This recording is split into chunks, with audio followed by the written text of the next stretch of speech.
How true ang chika na nag-iwasan daw ang dating magjoang sina Catherine Bernardo at Daniel Padilla sa taping ng Kapamilya Christmas Special na ginanap kamakailan lang sa ABS-CBN.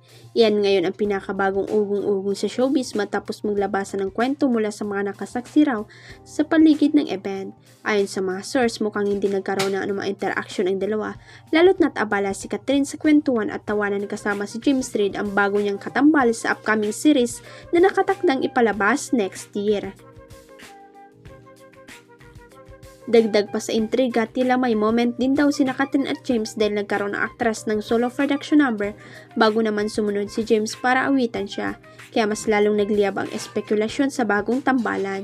Sa panig naman ni Daniel, nag-perform din ito ng solo pero mas naging usap-usapan ang nangyari pagkatapos ng show kung saan may nagkwento na nakita raw si Daniel na hinahatid sa sasakyan ang rumored girlfriend niyang si Kyla Estrada, bagay na lalo pang nagpaingay sa kang didma na nga sila ng ex-girlfriend na si Catherine. Mukhang hindi bet ng ilang Kim Pao fans ang napapabalitang magsasama sina Nadine at Paulo Abilino sa isang pelikula. Inalman nga ng ibang Kim Pao fans ang project na ito. Selosa ang ibang mga follower ng tambalan ni Kim Chiu at Paulo kaya ayaw nilang itambal ang aktor kay Nadine. Maugo nga kasi ang usap-usapan sa ex na magbabalik tambalan sina Nadine at Paulo next year. Hindi yata aware ang ilang Kim Pao fans na mas naunang magkatambal sina Nads at sa 2015 series On the Wings of Love.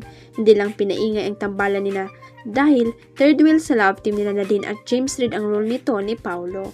Muntik na rin muling magtambal sina Nadine at Paulo noong 2020 sa Burado pero hindi natuloy ang nasabing action series dahil sa pandemic at pagbawi sa franchise ng ABS-CBN. At saka sa totoo lang walang dapat ipagselos ang Kim Pao fans dahil happy at super in lababo ngayon si Nadine kay Chris Barrio.